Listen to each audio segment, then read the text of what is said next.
Você já sentiu o peso de um segredo que carregou por quase meio século? Um segredo tão pesado que às vezes parecia dobrar suas costas, mas que também se tornou a fonte da sua força? Eu sei o que é isso. Meu nome é Jurema, tenho 90 anos agora, e por 45 anos guardei uma história que poderia ter sido meu fim, mas acabou sendo meu recomeço. Dizem que traição tem cheiro. Eu discordo.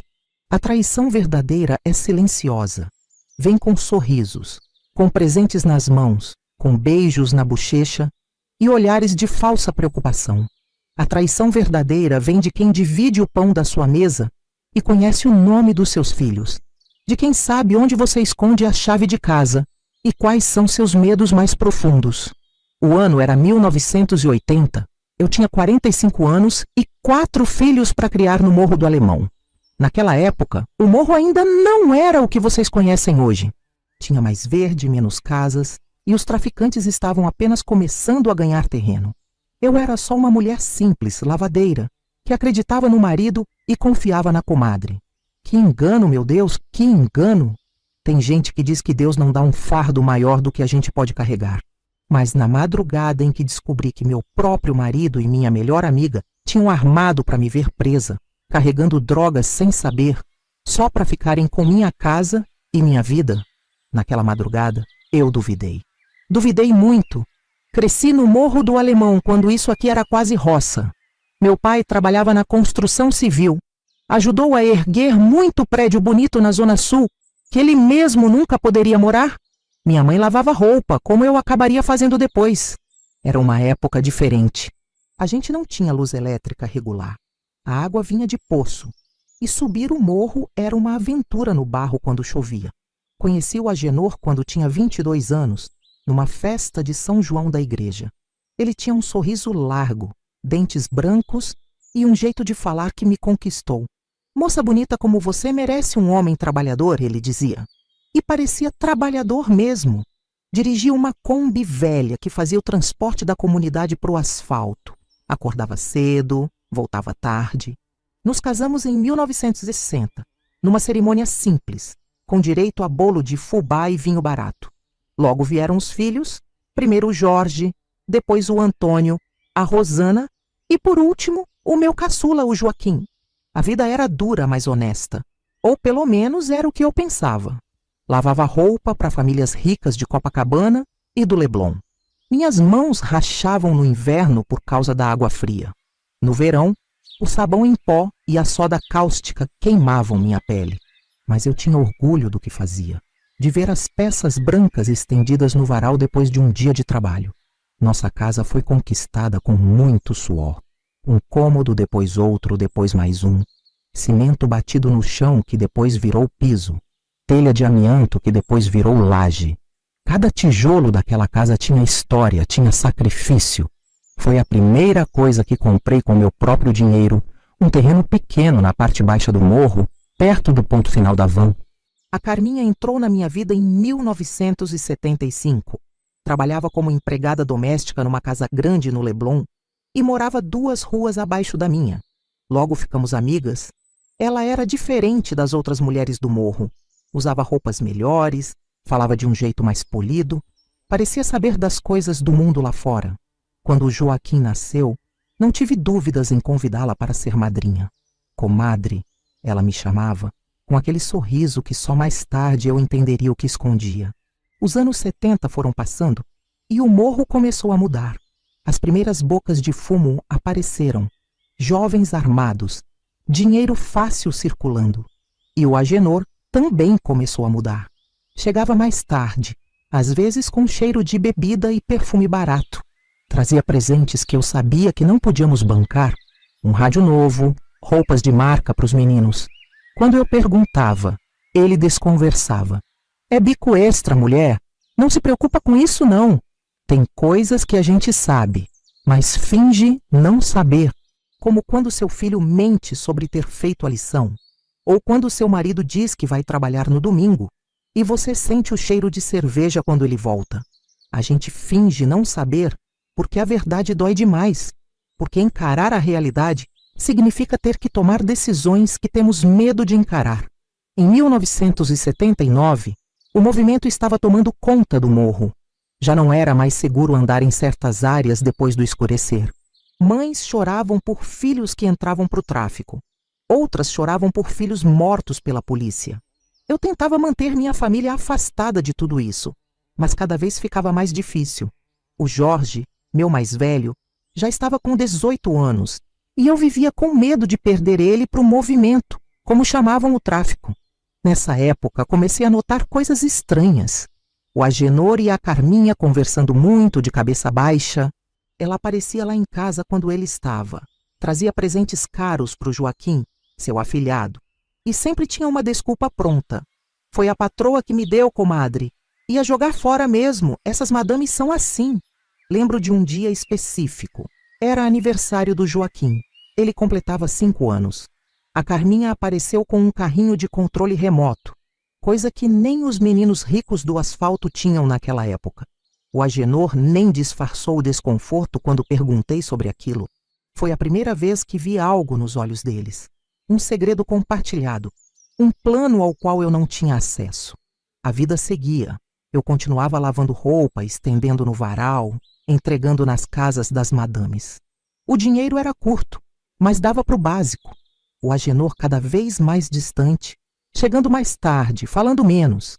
Às vezes eu acordava de madrugada e ele não estava na cama. Quando perguntava, a resposta era sempre a mesma. Trabalhei até tarde, mulher. A van quebrou, tive que resolver. Em março de 1980, as coisas começaram a ficar estranhas demais para ignorar. O Agenor passava horas no telefone público da esquina, cochichando. A Carminha aparecia mais vezes e eles sempre davam um jeito de conversar a sós. Uma vez peguei um pedaço da conversa. Ela não vai desconfiar. Confia em mim. Em casa, o clima pesou. Eu tentava proteger meus filhos daquele ambiente de desconfiança que crescia. Lavava mais roupa, aceitava mais entregas, tentava guardar algum dinheiro escondido porque algo dentro de mim já sabia que tempos difíceis estavam por vir. Foi numa sexta-feira, 23 de maio de 1980, uma data que nunca vou esquecer, que tudo veio à tona. O céu amanheceu cinzento, um daqueles dias de inverno no Rio, onde o ar fica pesado, úmido. Eu tinha acabado de voltar da entrega de roupas quando o Agenor chegou em casa fora de hora, com uma expressão que eu nunca tinha visto antes. Um misto de nervosismo e determinação que gelou meu sangue.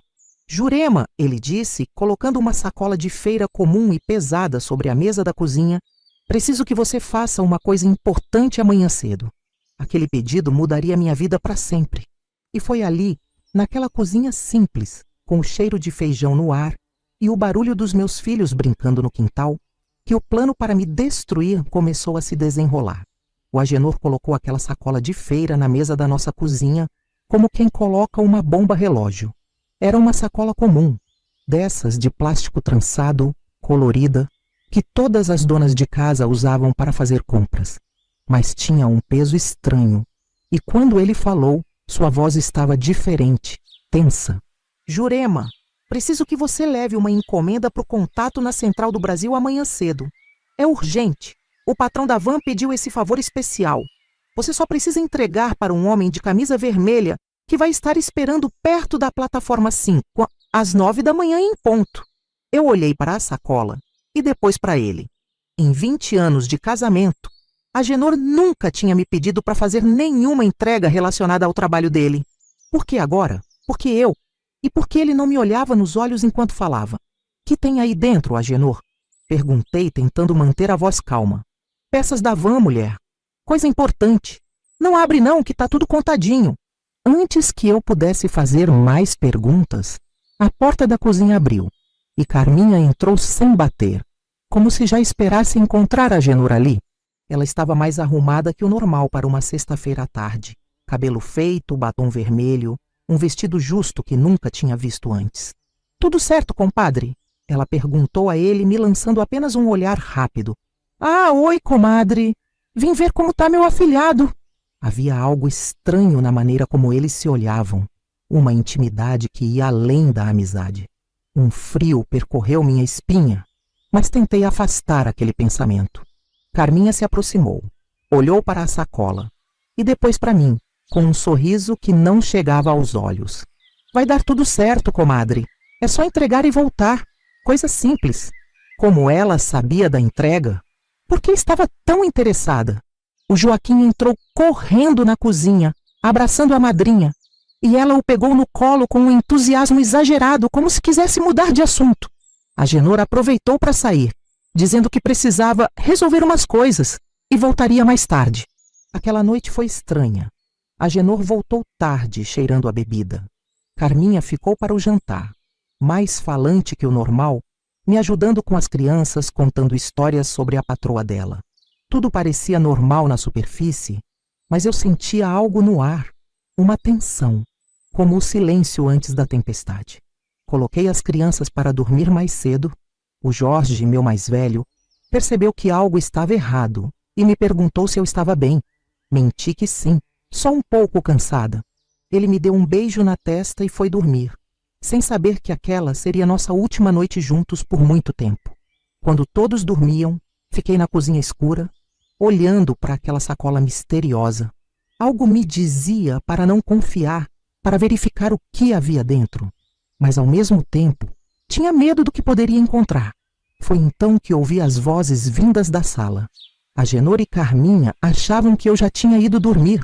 Falavam baixo, mas as paredes finas da nossa casa de favela não escondiam segredos tão bem. Me aproximei silenciosamente do corredor, contendo a respiração para ouvir melhor. Tem certeza que ela não vai abrir a sacola? Era a voz de Carminha. Claro que não. A Jurema é boba. Confia em mim. Nunca desconfiou de nada em 20 anos, não vai ser agora, respondeu Agenor, com um tom que nunca tinha ouvido dele antes. Frio, calculista. E se ela for pega? Quanto tempo ela pega de cadeia? Com aquela quantidade, uns 10 anos no mínimo. Tempo suficiente para os moleques crescerem e a gente fazer o que quiser. Meu coração parecia que ia explodir. Prendi a respiração quando Carminha falou novamente, cada palavra como uma punhalada. Depois que prenderem ela com a carga, a casa fica nossa. O comando já aprovou. Dividimos o dinheiro e você fica comigo. Já está tudo acertado. Tapei a boca com as mãos para não gritar. O homem que eu chamei de marido por 20 anos e a mulher, que considerava minha melhor amiga, estavam planejando me mandar para a cadeia, usar minha confiança para me fazer carregar drogas sem saber e ser presa. Tudo para ficarem com minha casa e com meus filhos. Voltei para a cozinha em silêncio, as pernas bambas, o coração disparado. Com cuidado, abri a sacola que Agenor tinha deixado sobre a mesa. Dentro havia pacotes envoltos em jornal. Abri um deles com dedos trêmulos e vi o pó branco. Cocaína. Suficiente para me mandar para a cadeia por décadas. Naquele momento, tudo mudou dentro de mim. O amor virou ódio. A confiança virou determinação. O medo virou coragem. Eu tinha poucas horas para salvar minha vida e meus filhos. Imaginem vocês o que é descobrir, numa única noite, que toda a sua vida foi construída sobre mentiras. Que o homem que você escolheu como companheiro, que o pai dos seus filhos, planejava te mandar para a cadeia. Que sua melhor amiga, madrinha do seu caçula, tinha um caso com seu marido e estava disposta a destruir sua vida por dinheiro e por uma casa.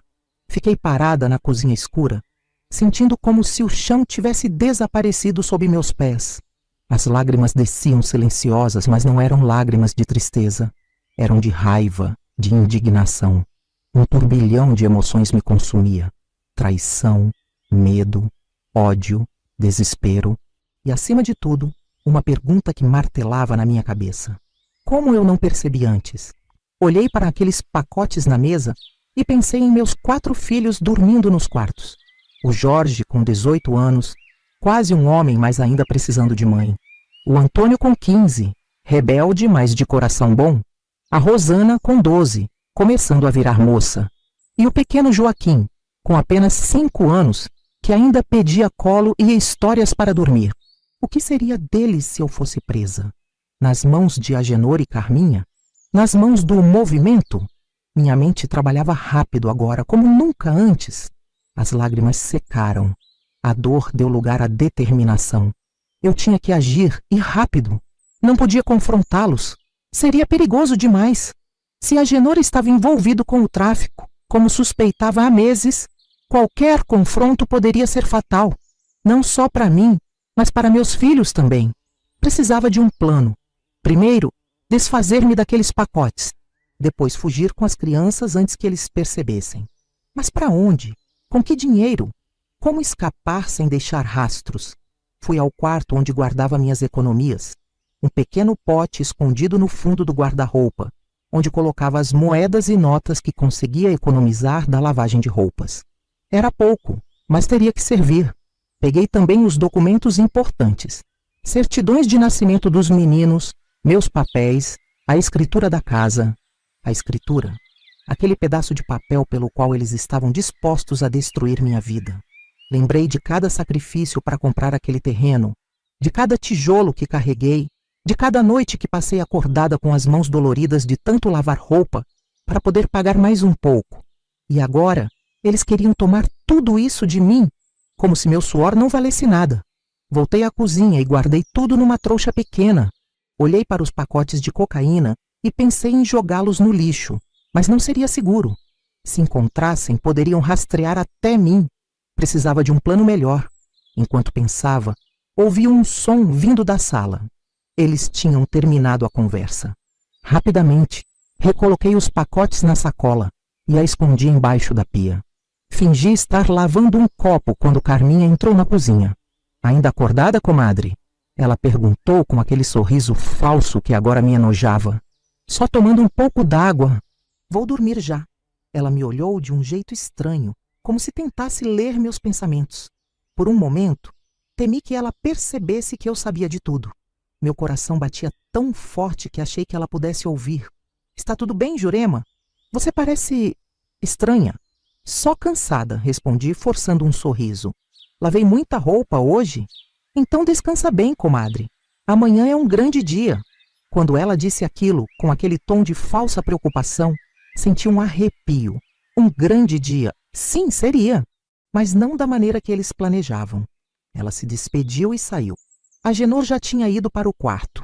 Esperei mais uma hora, certificando-me que todos dormiam profundamente. A casa estava em silêncio. Apenas o som distante dos bailes funk do morro e o ocasional latido de cachorros. Às 3 da manhã, comecei a agir. Primeiro, acordei o Jorge com cuidado, tapando sua boca para que não fizesse barulho. Contei resumidamente o que descobrira. Ele ficou pálido, depois vermelho de raiva. Quis confrontar o pai, mas o impedi. Não, meu filho. Agora não é hora de vingança. É hora de sobrevivência. Preciso que você e o Antônio fiquem com sua avó por uns tempos. Eu levo a Rosana e o Joaquim comigo. Quando tudo acalmar, mando buscar vocês. Lágrimas silenciosas escorriam pelo rosto do meu primogênito. Ele era quase um homem, mas naquele momento parecia o menino pequeno que um dia foi. Abracei-o com força. Confia na sua mãe, filho. Vou resolver isso. Acordamos o Antônio, que reagiu com a mesma mistura de choque e raiva. Disse a eles para prepararem uma trouxa pequena, só o essencial. Em seguida, acordei a Rosana, explicando de forma que ela pudesse entender sem se assustar demais. O Joaquim continuava dormindo, melhor assim. Às 4 da manhã, saímos silenciosamente pela porta dos fundos.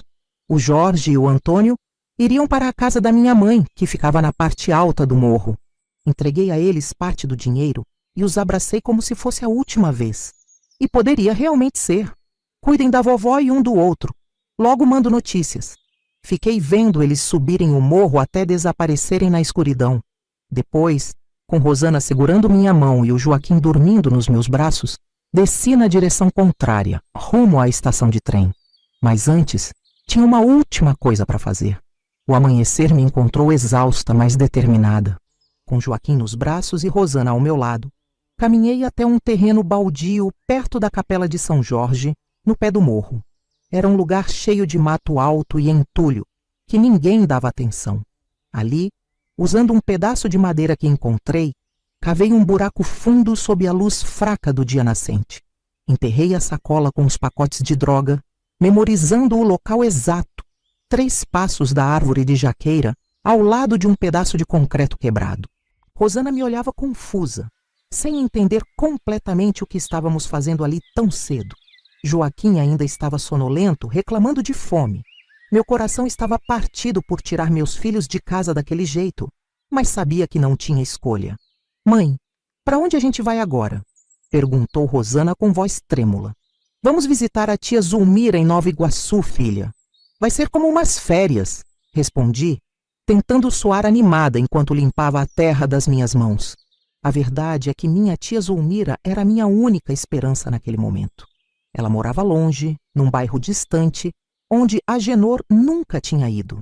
Era viúva, vivia sozinha e sempre me convidava para visitá-la. Nunca aceitei o convite por causa de Agenor, que dizia que era longe demais. Agora entendia por quê. O trem para Nova Iguaçu estava quase vazio àquela hora da manhã. Sentei com as crianças no último vagão, olhando constantemente para trás, com medo de ver Agenor ou algum conhecido aparecer.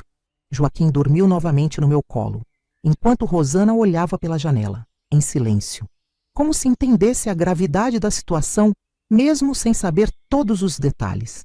Em uma estação qualquer, uma mulher subiu no vagão vendendo café e pão. Comprei para nós, usando algumas das poucas moedas que tinha. Enquanto comíamos, pensava no que estaria acontecendo no morro naquele momento. Agenor deve ter acordado e percebido minha ausência e a das crianças. Deve ter procurado a sacola de drogas. Deve ter entrado em pânico. Talvez tenha ido até a casa da minha mãe e encontrado os meninos mais velhos. O que ele teria feito? Teria machucado Jorge e Antônio? Teria ameaçado minha mãe? Esses pensamentos me atormentavam, mas não podia voltar atrás.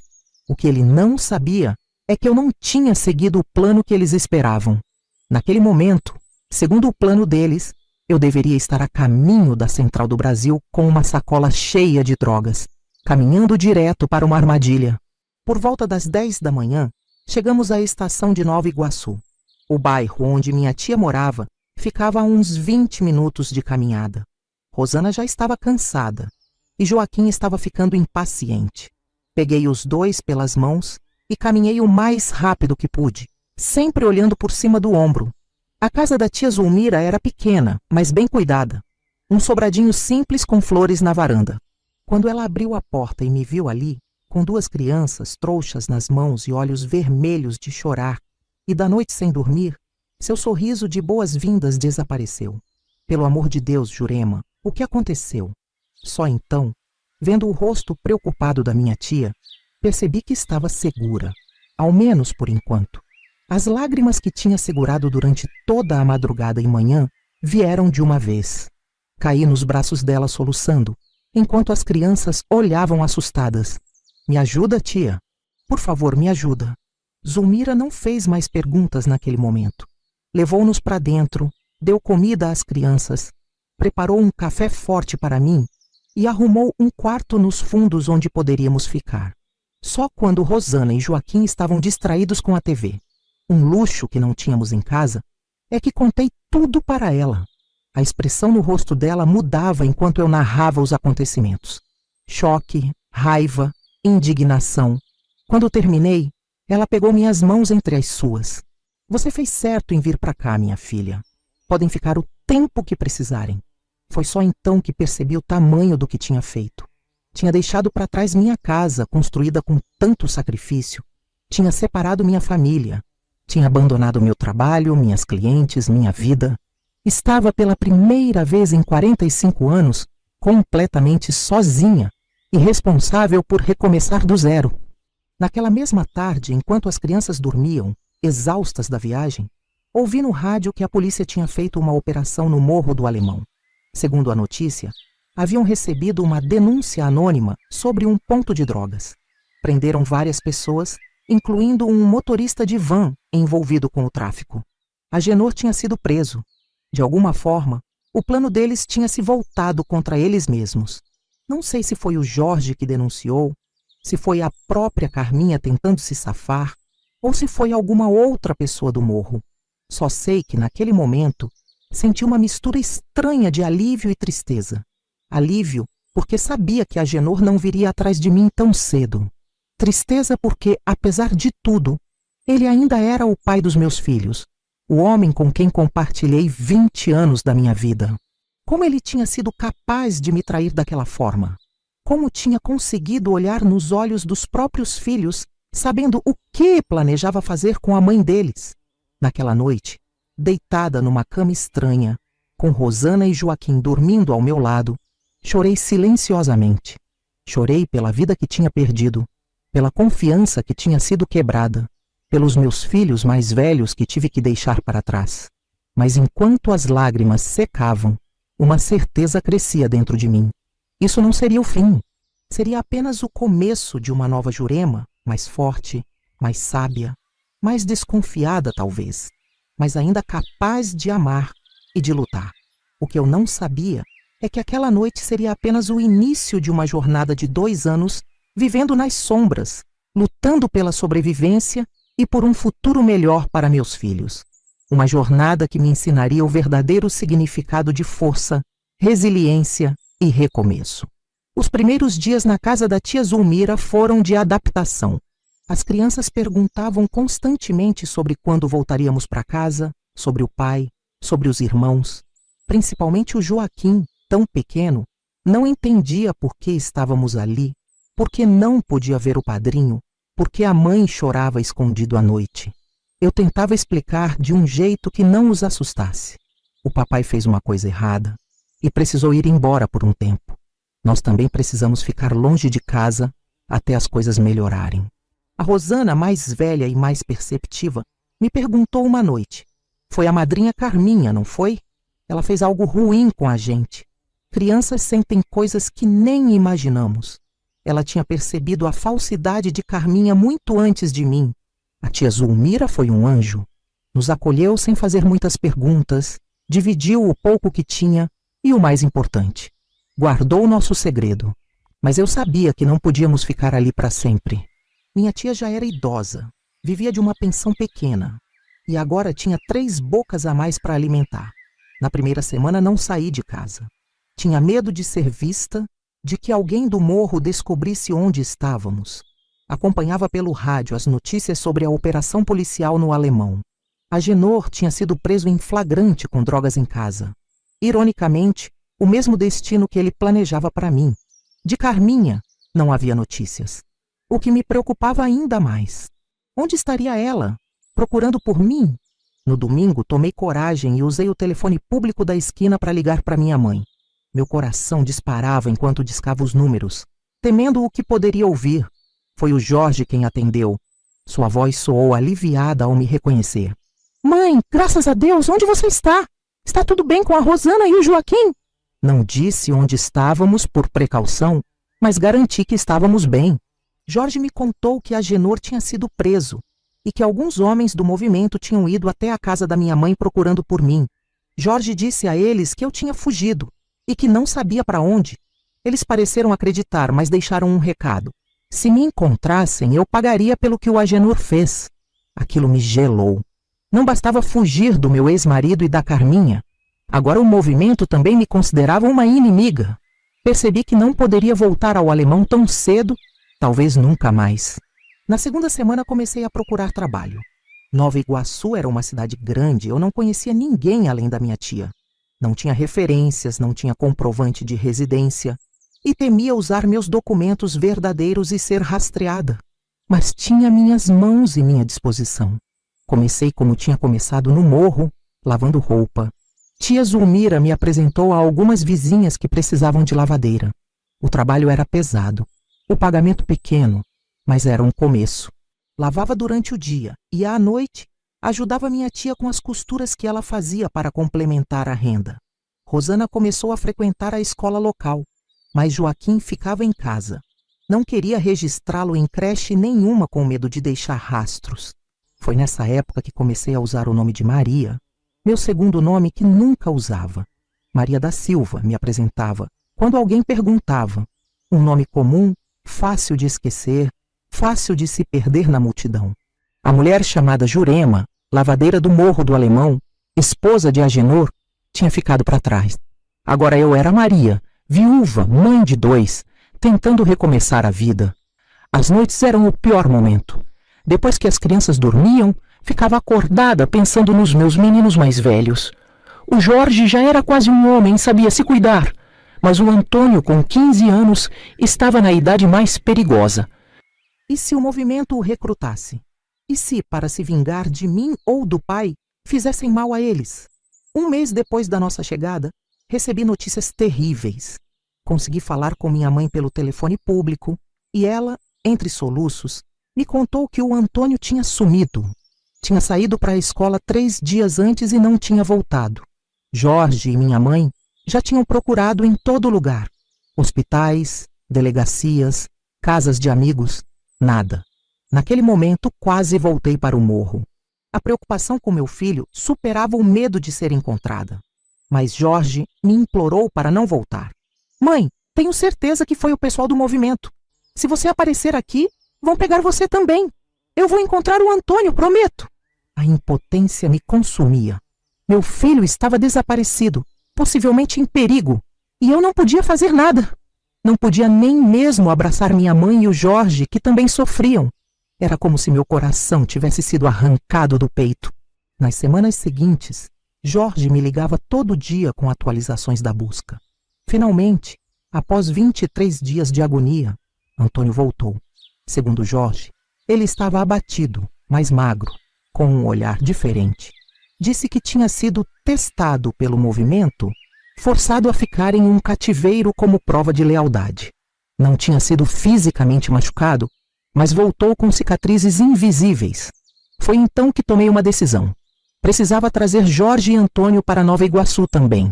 Não podia deixá-los no morro, à mercê do movimento, correndo riscos por causa dos erros do pai e das minhas próprias escolhas desesperadas.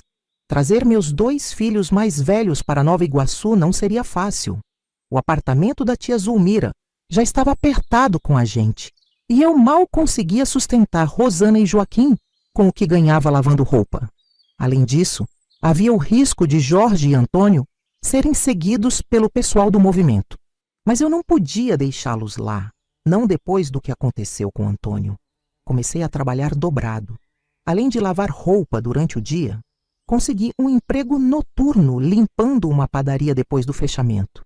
Dormia apenas 4 horas por noite, mas cada centavo poupado era um passo mais perto de reunir minha família. Minha primeira tentativa de alugar um lugar maior foi frustrante. Sem comprovante de renda formal, sem fiador, sem depósito completo, todas as portas se fechavam. Uma senhora até aceitou alugar um barracão nos fundos de sua casa, mas quando fui assinar o contrato, ela pediu para ver meus documentos.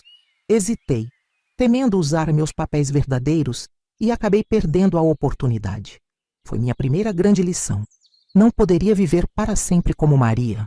Em algum momento teria que voltar a ser Jurema, com todos os riscos que isso implicava. Comecei a procurar ajuda legal. Uma das senhoras para quem eu lavava roupa me indicou uma organização que auxiliava mulheres em situação de vulnerabilidade. Criei coragem e fui até lá, contando parte da minha história. Apenas que havia fugido de um marido envolvido com o crime. A assistente social que me atendeu foi compreensiva, mas direta. Sem denunciar oficialmente, minhas opções eram limitadas. Eu poderia procurar um abrigo temporário, mas teria que abrir mão da guarda das crianças até estabilizar minha situação. Abrir mão dos meus filhos? Nunca! Respondi, levantando-me para sair. Se fugir com eles é porque quero protegê-los. Saí de lá arrasada, sentindo que tinha batido em mais um muro. Chorei durante todo o caminho de volta para a casa da tia Zulmira. Como podiam sugerir que eu me separasse das minhas crianças? Eles não entendiam que meus filhos eram tudo o que me restava? Naquela noite, enquanto limpava o chão da padaria, tomei uma decisão drástica. Voltaria ao Morro do Alemão para buscar algo que tinha deixado para trás e que poderia nos ajudar. A escritura da minha casa. Era arriscado, mas calculado. Iria sozinha de madrugada quando o movimento costumava estar menos ativo. Entraria pelos fundos, pegaria os documentos que estavam escondidos em um buraco na parede atrás do fogão e sairia antes do amanhecer. Com a escritura, talvez pudesse vender a casa ou usá-la como garantia para alugar um lugar melhor. Esperei até um domingo, quando sabia que a vigilância na entrada do morro diminuía por causa dos churrascos e da bebida. Vesti roupas escuras, amarrei o cabelo sob um lenço e pedi para a tia Zulmira cuidar das crianças, dizendo apenas que precisava resolver um assunto importante. O trem para o centro do Rio nunca me pareceu tão lento. Meu coração batia descompassado enquanto me aproximava do morro ao anoitecer. Conhecia cada beco, cada atalho, cada sombra onde poderia me esconder. Subi evitando as ruas principais, parando a cada ruído suspeito. Quando finalmente cheguei perto da minha antiga casa, percebi que algo estava errado. Havia luz acendida. Alguém estava morando lá. Me escondi atrás de uma árvore e observei. Pela janela, vi movimento.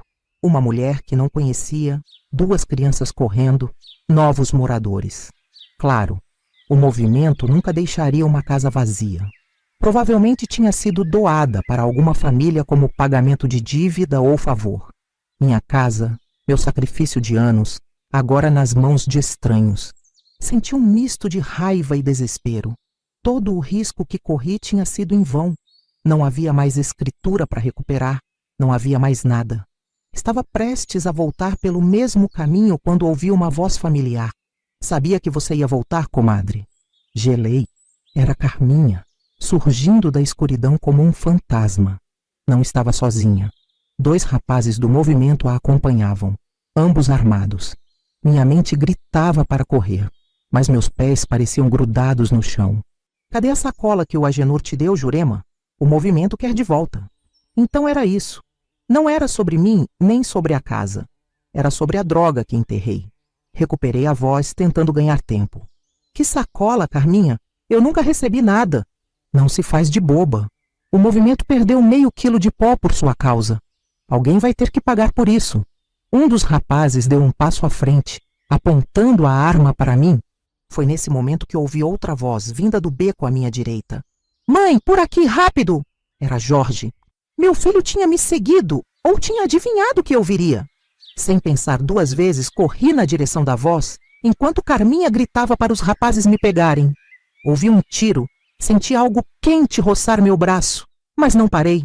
Jorge me puxou para dentro de um beco estreito que eu nem sabia que existia. Corremos por minutos que pareceram horas, descendo o morro por um caminho que só os jovens conheciam. Quando finalmente paramos, já estávamos longe, perto da estação de trem. Como você soube que eu viria, filho? Perguntei, ainda ofegante. Tia Zulmira ligou para a vovó preocupada. Eu imaginei o que você faria. Mãe, você não pode mais voltar aqui, nunca mais. Eles não vão esquecer. Olhei para meu filho, agora com 19 anos, já um homem. Tinha riscos no cabelo, roupas diferentes, um olhar mais duro. O morro tinha mudado, meu menino. Jorge, você e o Antônio precisam vir comigo. Hoje. Não posso, mãe. Antônio está envolvido agora. Entrou para o movimento. Aquelas palavras me atingiram como um segundo tiro. Este certeiro no coração. Meu Antônio, meu menino de sorriso fácil e sonhos de ser jogador de futebol, agora era do movimento. Enquanto eu lutava para manter minha família unida e segura, estava perdendo um filho para o mesmo mundo que tinha destruído nossa vida. Voltei para Nova Iguaçu sozinha, ferida no corpo e na alma. A bala tinha apenas de raspão no meu braço, deixando um corte superficial que escondi sob a manga comprida.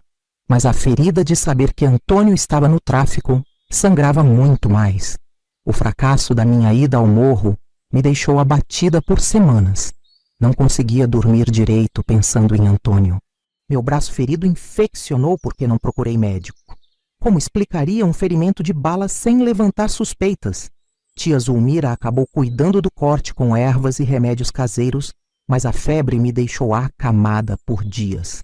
Nesse período de convalescença, algo inesperado aconteceu.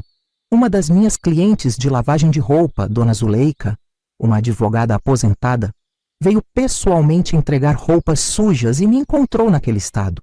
Sem que eu pedisse, chamou um médico amigo que tratou meu braço sem fazer perguntas. Depois que melhorei, Dona Zuleika me convidou para um café. Era uma senhora de uns 70 anos, cabelos brancos sempre arrumados, que morava sozinha em uma casa espaçosa no melhor bairro de Nova Iguaçu. Hesitei, mas aceitei o convite. Jurema? Ou devo dizer Maria? Sei reconhecer quando alguém está fugindo? ela disse enquanto servia o café. Minha xícara tremeu nas mãos. Não precisa me contar nada que não queira, mas sei que você precisa de ajuda e posso oferecer. Olhei para aquela senhora elegante com desconfiança. Por que se importaria comigo? O que queria em troca? Depois de ser traída por pessoas tão próximas, confiar em estranhos parecia loucura. Por quê? Perguntei simplesmente. Porque já fui jovem e já precisei fugir também. Ela respondeu com um olhar que dizia muito mais do que suas palavras. Nem todo mundo que estende a mão quer te empurrar para o abismo, minha querida. Naquele dia, não contei minha história para Dona Zuleika, mas nas semanas seguintes, à medida que continuei lavando suas roupas, pequenos gestos de confiança foram construindo uma ponte entre nós. Ela começou a me emprestar livros, simples no começo, histórias infantis que eu lia para Rosana e Joaquim.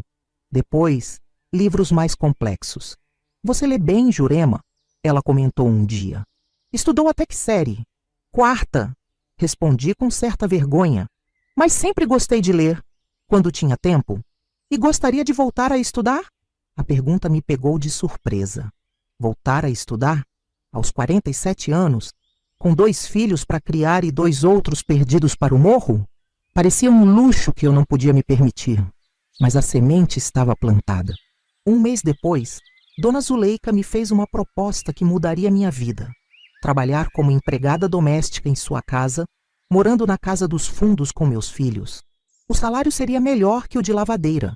Teríamos um teto seguro e eu poderia frequentar o supletivo noturno enquanto ela cuidava das crianças.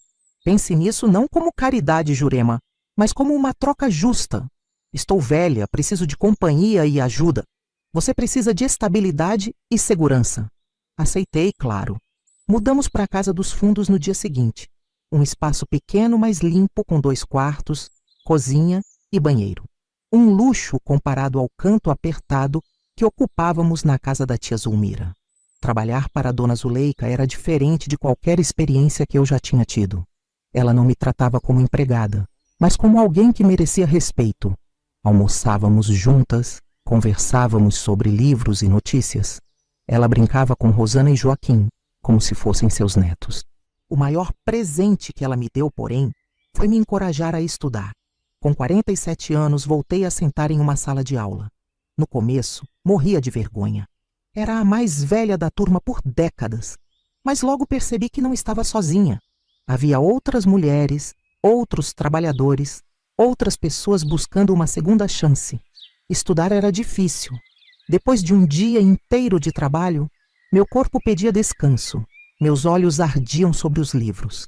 Mas cada nova palavra aprendida, cada problema de matemática resolvido, me dava uma sensação de poder que nunca tinha experimentado. Conhecimento é a única coisa que ninguém pode tirar de você, Dona Zuleika sempre dizia. E eu estava determinada a adquirir o máximo possível. Foi nessa época que consegui finalmente notícias do Jorge. Ele ligou para a casa de Dona Zuleika, eu tinha passado o número através da minha mãe, estava bem. Tinha conseguido um emprego como auxiliar de pedreiro fora do morro, mas continuava morando com minha mãe. De Antônio, as notícias não eram boas. Estava cada vez mais envolvido com o movimento, raramente ia para casa, e quando ia, chegava com dinheiro e presentes caros.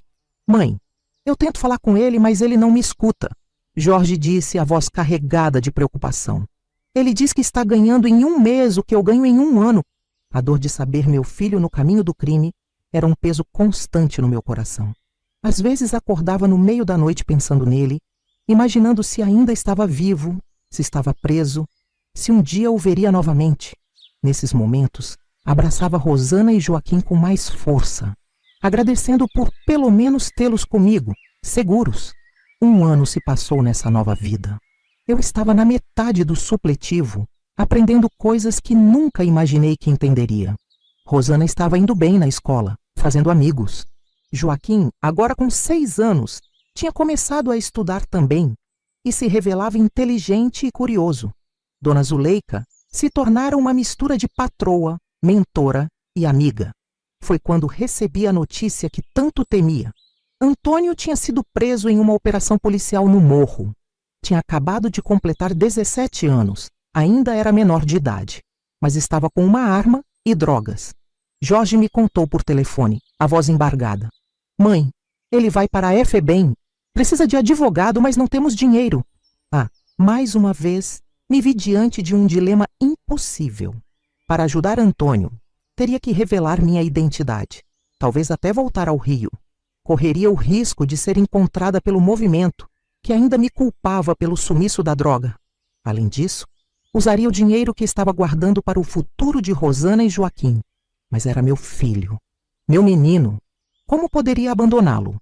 Quando contei para Dona Zuleika sobre a prisão de Antônio, esperava simpatia, talvez um adiantamento no salário para ajudar com o advogado. Não esperava o que aconteceu. Ela pegou o telefone e ligou para um antigo colega que ainda advogava. Alberto, é Zuleika. Preciso de um favor. Tem um rapaz que foi detido ontem no Alemão, menor de idade, nome Antônio Santos. Sim, pode mandar a conta para mim.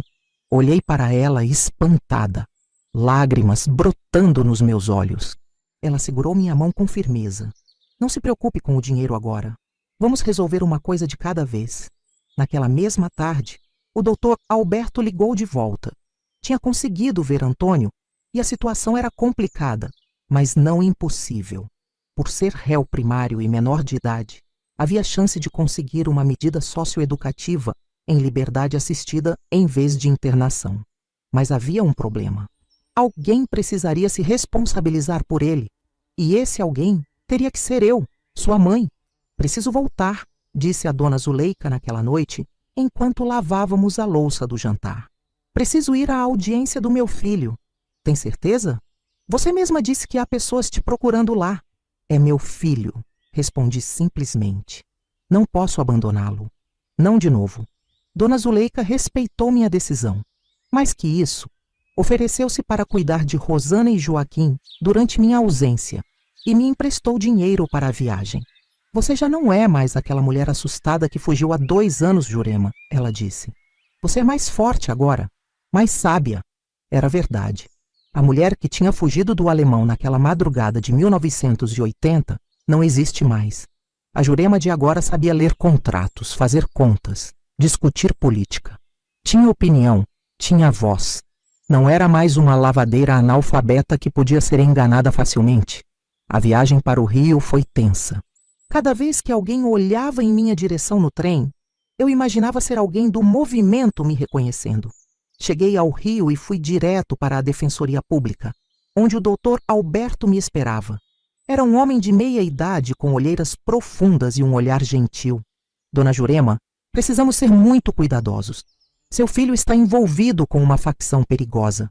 Se alguém dessa facção souber que você está na cidade, eu sei dos riscos, doutor. Só quero ver meu filho e tentar tirá-lo desse lugar. A audiência seria no dia seguinte. Naquela noite fiquei em um pequeno hotel no centro indicado pelo advogado. Não arrisquei visitar minha mãe ou Jorge. Quanto menos pessoas soubessem que eu estava no Rio, melhor. No tribunal, tive que controlar as lágrimas ao ver Antônio algemado, magro, com um olhar duro que não combinava com seus 17 anos. Quando me viu, sua expressão mudou por um instante. Vi o menino por trás da máscara de dureza, mas logo ele recuperou a postura indiferente. Durante a audiência, o juiz me fez várias perguntas. Onde eu morava agora? Qual minha ocupação? Como garantiria que Antônio não voltaria ao crime? Respondi com a firmeza que aprendi nos últimos 2 anos. Moro em Nova Iguaçu, trabalho como governanta. Meu filho vai estudar e trabalhar comigo. Assumo total responsabilidade por ele. Por um milagre, ou talvez pela competência do doutor Alberto, o juiz concordou com a liberdade assistida. Antônio teria que se apresentar semanalmente ao juizado, frequentar a escola e participar de programas de reabilitação. Mas poderia ir comigo para Nova Iguaçu. Quando finalmente nos deixaram a sós em uma sala, Antônio explodiu. Por que voltou, mãe? Por que não me deixou lá? Acha que quero ir para Nova Iguaçu ser empregado como você? Suas palavras me feriram, mas entendi de onde vinham. 2 anos no movimento, vendo dinheiro fácil, carregando arma, tendo poder. Como poderia competir com isso? Como fazê-lo entender o valor de uma vida honesta, simples, mas digna? Antônio, Você pode escolher vir comigo agora ou voltar para a Feben. A decisão é sua, mas saiba que, se escolher o crime, não poderei te ajudar da próxima vez. Não arriscaria a vida dos seus irmãos. Vi o conflito em seus olhos, raiva, confusão, mas também um brilho de alívio por ter uma saída. Finalmente assentiu. Tá bom, mãe? Vou com você, mas não prometo nada. Era mais do que eu esperava. Saímos do tribunal pela porta lateral, como o advogado tinha arranjado. Um carro nos esperava para levar diretamente à estação de trem. Estava aliviada por ter conseguido tirar Antônio da detenção, mas sabia que nossa luta estava apenas começando. No trem para Nova Iguaçu, observei meu filho olhando pela janela, vendo o Rio de Janeiro ficar para trás. Ele parecia pequeno de repente, um menino perdido dentro do corpo de um quase homem. Toquei de leve seu ombro. Vai dar tudo certo, filho. Você vai ver. Ele não respondeu, mas também não afastou minha mão. Era um começo. O que eu não sabia é que enquanto deixávamos o rio, alguém tinha nos visto saindo do tribunal. Alguém que imediatamente pegou um telefone e fez uma ligação. Adivinha quem acabou de aparecer? A Jurema do Agenor. E parece que ela está vivendo em Nova Iguaçu. Essa informação chegaria aos ouvidos de Carminha no dia seguinte. E ela ainda queria muito acertar as contas comigo. Levar Antônio para Nova Iguaçu foi como trazer um animal selvagem para dentro de casa. Nos primeiros dias, ele mal falava, observava tudo com desconfiança, testava limites. Dona Zuleika, com sua sabedoria de vida, não pressionava. Apenas o tratava com o mesmo respeito que tinha por todos nós. Ele precisa de tempo, ela me dizia. A confiança não se reconstrói da noite para o dia. Matriculei Antônio na mesma escola onde eu fazia supletivo. Durante o dia, ele ajudava no jardim e em pequenos concertos na casa de Dona Zuleika, que fazia questão de pagar por esses serviços. Todo trabalho honesto merece remuneração, ela dizia, entregando algumas notas a ele no final do dia. Rosana e Joaquim estavam felizes por ter o irmão de volta, embora Joaquim mal se lembrasse dele. Às vezes pegava Antônio olhando para os irmãos mais novos com uma expressão difícil de decifrar. Saudade do tempo em que ele mesmo era criança e não carregava tantos segredos. 2 semanas depois de sua chegada, Antônio finalmente começou a se abrir. Uma noite, enquanto estávamos sozinhos na pequena cozinha da casa dos fundos, ele me perguntou sobre o dia em que fugimos do morro. Por que você não confrontou o pai? Por que não denunciou ele para a polícia? Por que fugir daquele jeito? Sentei-me ao lado dele e expliquei o melhor que pude. Seu pai estava envolvido com pessoas perigosas. Se eu o denunciasse, poderia colocar todos vocês em risco. Se o confrontasse, ele poderia fazer algo desesperado. Fugir foi a única maneira de proteger vocês. E a tal sacola? O que tinha nela de verdade? Olhei longamente para meu filho. Ele já sabia a resposta. Só queria ouvir de mim. Drogas, respondi sem rodeios. Seu pai e Carminha queriam me incriminar para ficar com a casa e com os outros benefícios que o movimento daria a eles. Antônio ficou em silêncio por um momento. Depois perguntou em voz baixa: "O que você fez com a droga?" "Enterrei num terreno baldio perto da igreja." "Por quê?" Ele balançou a cabeça. "Porque o movimento nunca parou de procurar. E Carminha, ela sempre disse que você tinha roubado o carregamento. Não que seu pai tinha tentado te incriminar." Senti um arrepio. "Como você sabe disso, Antônio?" "Porque eu estava lá, mãe, no movimento. Ouvi as histórias. Carminha virou mulher do chefe depois que o pai foi preso. Ela ainda tem raiva de você. Diz que você destruiu a vida dela." A ironia era tão grande que quase ri. Eu que tinha sido traída, que tinha perdido tudo, tinha destruído a vida de Carminha. Mas o que mais me preocupava era outra coisa. "Antônio, alguém do movimento sabe que estamos aqui em Nova Iguaçu?" Ele hesitou antes de responder. "Não sei, mãe. Mas se alguém me viu saindo do tribunal com você..." Não precisou terminar a frase. Entendi o risco. Nos dias seguintes, redobrei a atenção a qualquer movimento estranho na rua, qualquer carro que parecia passar devagar demais pela casa de Dona Zuleika. Pedi a Rosana e Joaquim que não conversassem com estranhos, que voltassem direto da escola para casa. Dona Zuleika percebeu minha atenção. Uma tarde me chamou para seu escritório. Um cômodo aconchegante cheio de livros onde ela passava horas lendo. Jurema, há algo que você não está me contando. Algo que te preocupa. Hesitei, mas decidi que ela merecia saber a verdade. Contei tudo. Sobre a armação do Agenor e da Carminha, sobre a sacola de drogas, sobre minha fuga desesperada e sobre o medo de que pudessem me encontrar. Ela escutou sem interromper. Quando terminei, pegou minhas mãos entre as suas. Você é uma mulher extraordinária, Jurema. Poucos teriam a coragem que você teve, mas não pode viver eternamente com medo. O que sugere que eu faça? Confronte seu passado, não fugindo de volta para o morro nem procurando vingança, mas encerrando este capítulo de vez. Ela tinha razão, eu sabia. Mas como encerrar algo que não tinha sido minha escolha começar? A resposta veio de forma inesperada. Uma semana depois, Jorge apareceu em Nova Iguaçu sem aviso. Veio com notícias graves. Minha mãe tinha sofrido um derrame e estava hospitalizada. Mas havia mais. Mãe, Carminha descobriu onde você está. Ouvi ela conversando com uns caras do movimento. Eles vão vir atrás de você. Não sei quando, mas vão vir. Olhei para meus filhos, Antônio, Rosana, Joaquim, e para a casa que se tornara nosso refúgio. Depois, para a dona Zuleika, que tanto tinha me ajudado. Não podia colocá-los em risco? Não de novo. O que você sugere, Jorge? Meu filho mais velho, agora com 20 anos, tinha um plano e envolvia algo que nunca pensei que faria. Usar o próprio jogo do movimento contra eles.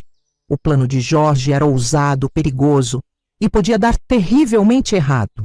Mas também era a nossa melhor chance de encerrar definitivamente essa ameaça que pairava sobre nós. Temos que fazê-los pensar que encontraram a droga enterrada, explicou Jorge. Dar a eles o que querem para que nos deixem em paz. Mas como? A verdadeira droga já deve ter virado pó depois de 2 anos debaixo da terra, argumentei. Não precisamos da verdadeira. Precisamos apenas que eles acreditem que encontraram. Jorge tinha um amigo que trabalhava na perícia policial. Não como policial, mas como faxineiro. Esse amigo conseguiu uma quantidade de pó branco que parecia cocaína, mas era para apenas farinha refinada, misturada com algum produto químico inofensivo. A ideia era plantar essa droga no local onde enterrei a original e fazer com que o movimento a descobrisse. O plano dependia de atrair Carminha até lá. E para isso usaríamos minha mãe.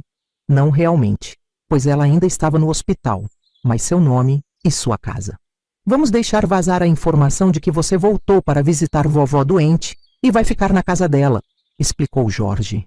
Tenho certeza que Carminha vai aparecer ou mandar alguém. Senti medo e vergonha por usar minha própria mãe doente como isca, mesmo que indiretamente. Mas não víamos outra opção. Antônio, surpreendendo a todos, foi quem conseguiu colocar o pacote falso no local exato onde eu havia enterrado a droga original. Por ter feito parte do movimento, sabia como se movimentar pelo morro sem levantar suspeitas. Coloquei a encomenda exatamente onde você disse, mãe. 3 passos da jaqueira, ao lado do pedaço de concreto quebrado. O mais difícil foi convencer Dona Zuleika a me deixar participar dessa armação. Ela queria chamar a polícia, fazer tudo pelas vias legais. Mas eu sabia que o movimento tinha policiais na folha de pagamento. Denunciar poderia piorar tudo. Por favor, confie em mim, pedi a ela. Essa é a única maneira de nos libertarmos de vez. No dia marcado, deixei Rosana e Joaquim com Dona Zuleika e parti para o Rio com Jorge e Antônio. O plano era simples. Eu ficaria na casa da minha mãe, visível o suficiente para ser vista pelos informantes do movimento, mas protegida por Jorge e alguns amigos de confiança dele. Enquanto isso, Antônio, que conhecia os códigos do morro, deixaria vazar que eu tinha confessado onde estava a droga. Chegamos ao Rio ao anoitecer. A casa da minha mãe estava como ela deixou quando foi para o hospital. Simples, limpa, cheirando ao incenso de alfazema que ela sempre acendia. Sentei na cadeira da varanda, propositalmente visível, enquanto Jorge e seus 2 amigos ficavam estrategicamente posicionados dentro da casa. Não precisamos esperar muito. Por volta das 9 da noite, um carro preto parou na esquina. Vi Carminha saindo do banco do passageiro, seguida por 2 homens que eu não conhecia. Ela estava diferente, mais magra, cabelo pintado de loiro, roupas caras. A ascensão ao lado do chefe do tráfico tinha lhe dado o luxo que sempre desejou. Olha só quem voltou, ela disse ao me ver, seu rosto uma máscara de desdém. A santinha que sumiu com meio quilo de pó do movimento. Mantive a calma, como tínhamos ensaiado. Não sei do que está falando, Carminha. Vim ver minha mãe que está doente. Não se faça de boba, Jurema. Você pegou a sacola que o Agenor te deu e sumiu com ela.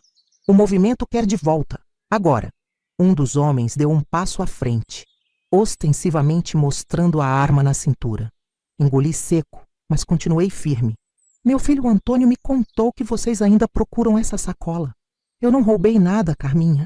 Eu descobri o plano de vocês e fugi. A sacola eu enterrei perto da capela.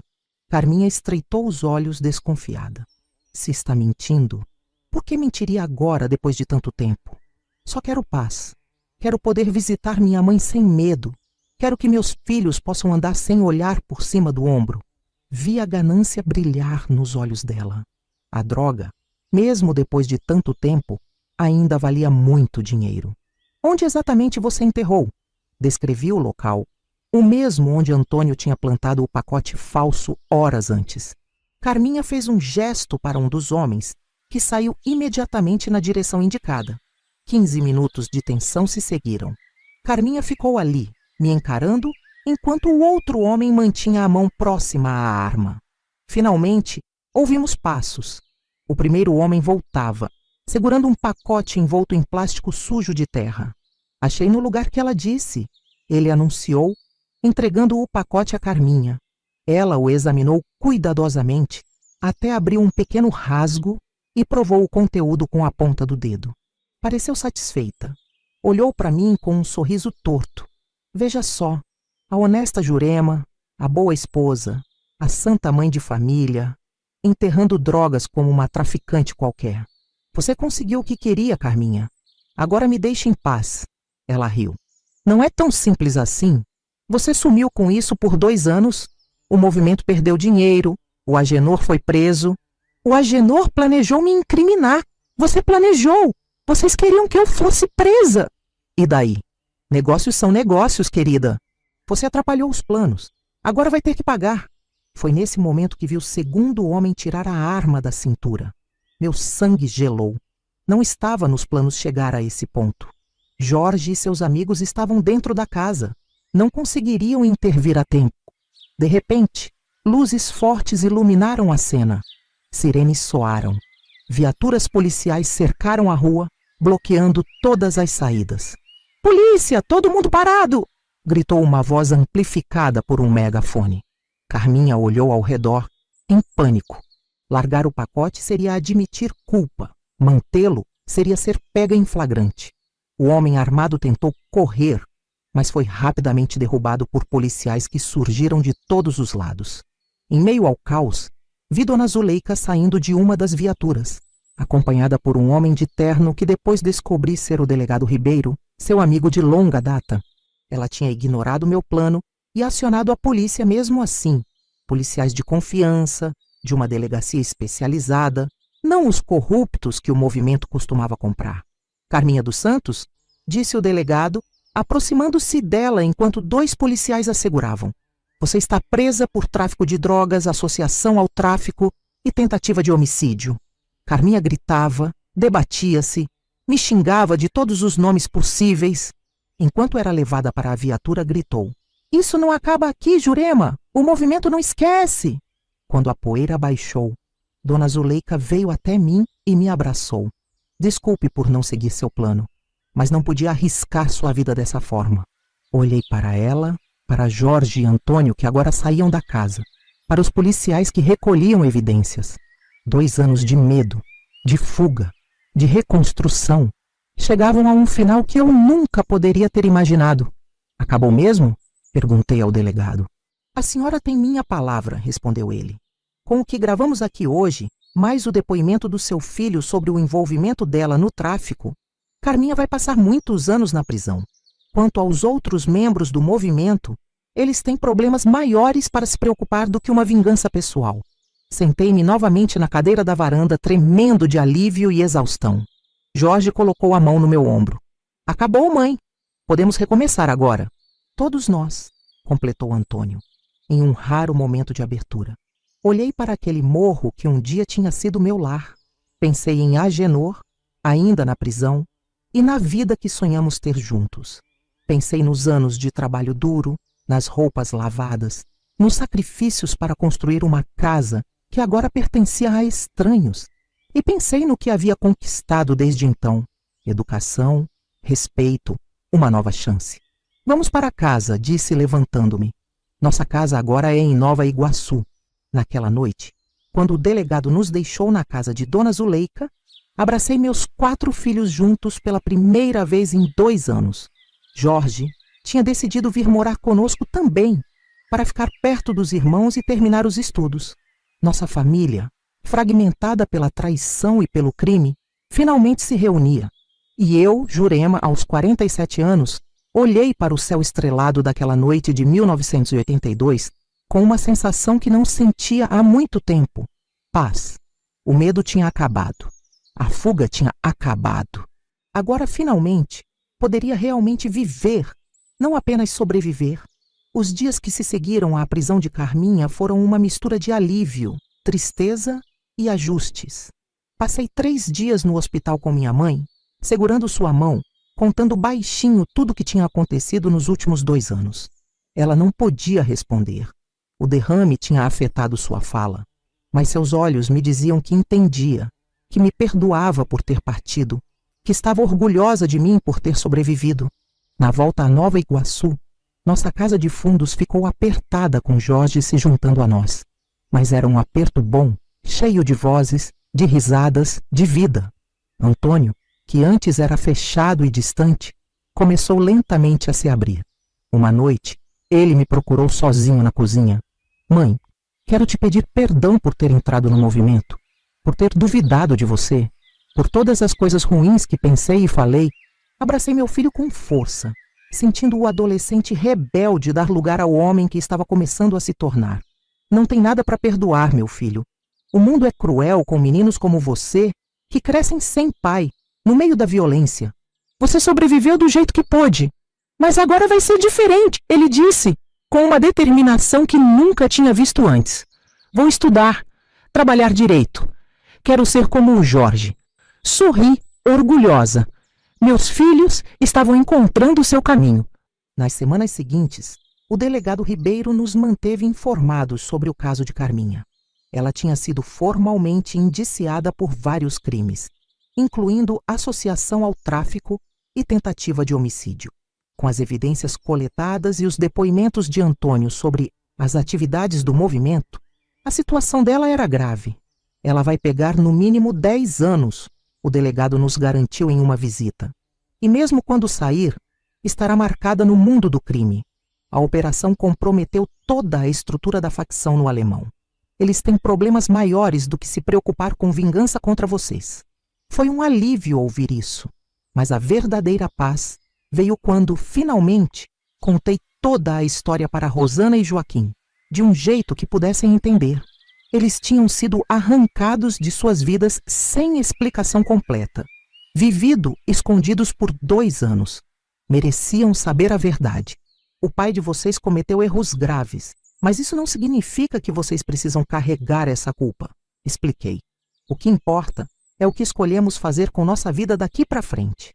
A vida seguiu seu curso após aqueles eventos dramáticos de 1982. Minha mãe, infelizmente, não se recuperou completamente do derrame. Trouxe-a para morar conosco em Nova Iguaçu, onde cuidei dela até seu falecimento em 1985. Foram 3 anos difíceis, mas preciosos. Pude retribuir um pouco do amor que ela sempre me deu.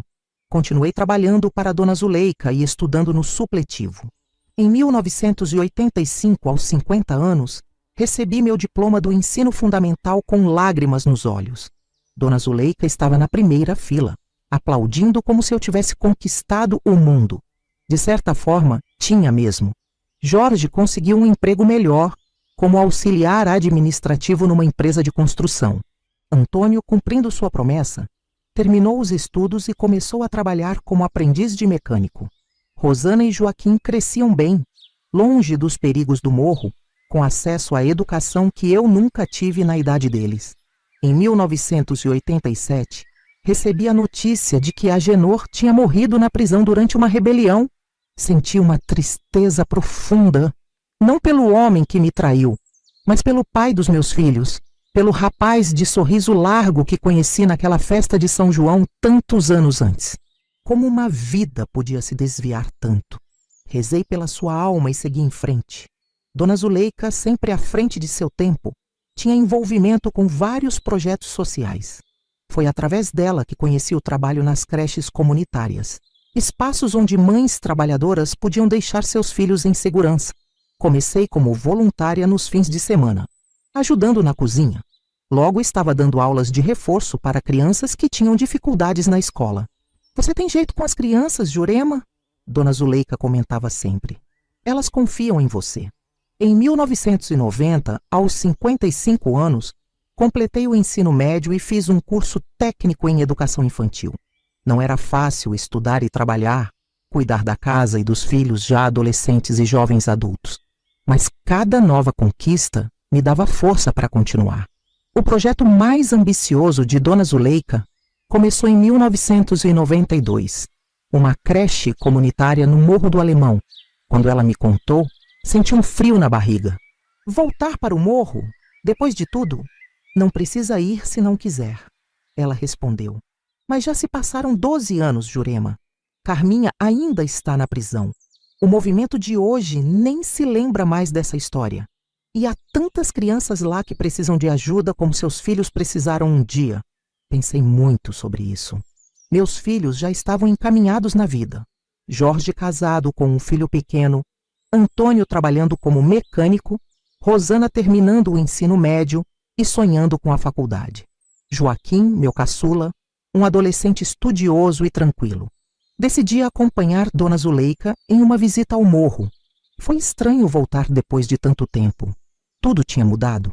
Mais casas, mais becos, menos árvores. Mas ao mesmo tempo, muito continuava igual. Crianças correndo descalças, mães jovens demais com bebês no colo, o olhar cansado dos trabalhadores voltando para casa. Passamos pela minha antiga casa. Agora havia um pequeno mercado no lugar. Não senti dor nem nostalgia. Aquelas paredes tinham perdido o significado para mim. Meu lar agora era outro, construído com base em confiança e amor verdadeiro. A creche começou pequena, em um galpão emprestado pela Associação de Moradores. Eu ia apenas 2 vezes por semana, ainda com certo receio. Mas aos poucos fui me envolvendo mais. As crianças me conquistaram, suas histórias muitas vezes tão parecidas com as que meus filhos poderiam ter vivido se tivéssemos ficado. Em 1958, Dona Zuleika adoeceu. Aos 88 anos, ela me chamou ao seu quarto e segurou minhas mãos. "Jurema, você é a filha que nunca tive. Quando você chegou na minha casa, tremendo de medo com 2 crianças, vi em você uma força que poucas pessoas têm. Você transformou sua dor em amor, sua tragédia em propósito." Ela faleceu 1 semana depois, dormindo tranquilamente. Em seu testamento, deixou a casa onde morávamos para mim e um fundo para manter a creche no morro.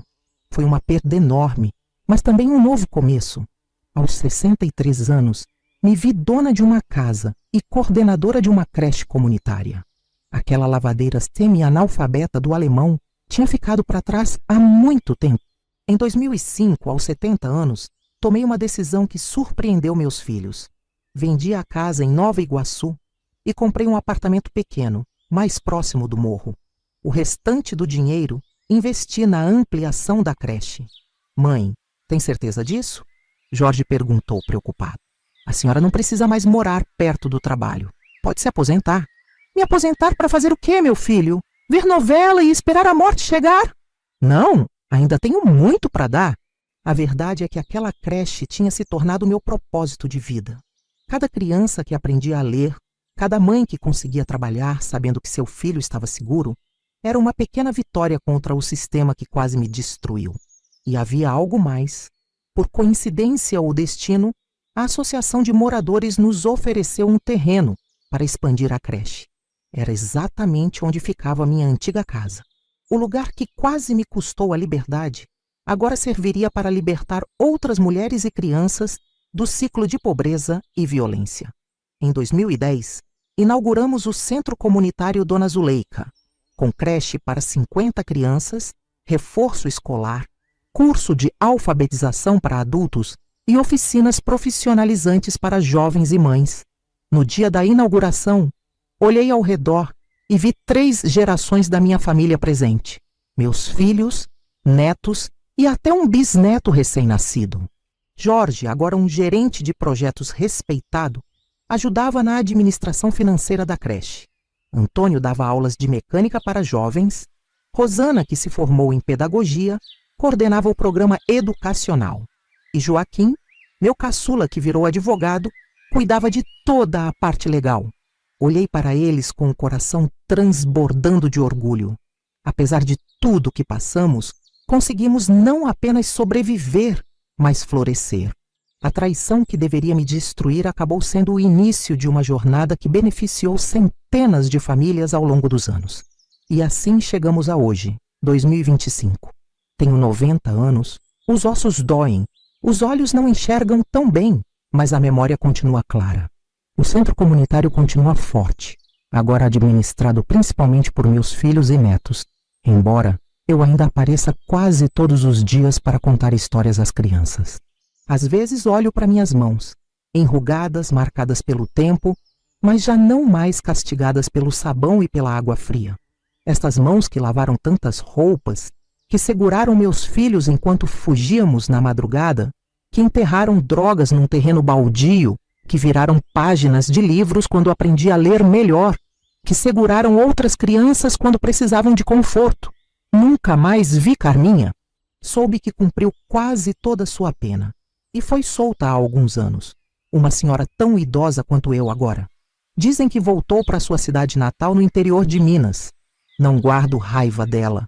A vida já nos deu nossos respectivos pagamentos. Do Agenor, guardo algumas lembranças boas dos primeiros anos, quando o amor parecia verdadeiro.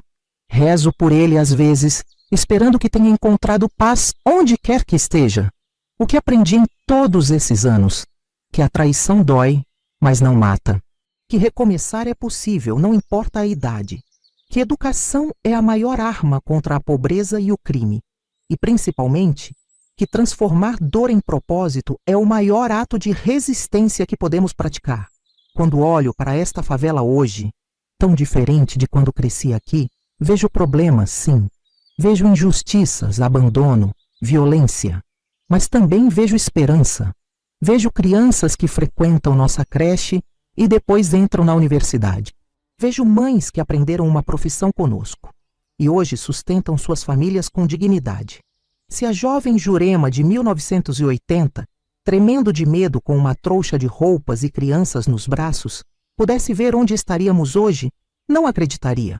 Cada tijolo desta instituição foi colocado com o mesmo suor e determinação que um dia usei para construir minha casa. Mas desta vez, construí algo que ninguém jamais poderá me tirar. Um legado.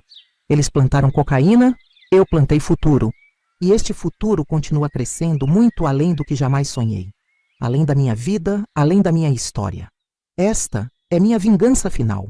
Onde tentaram semear destruição, eu construí vida.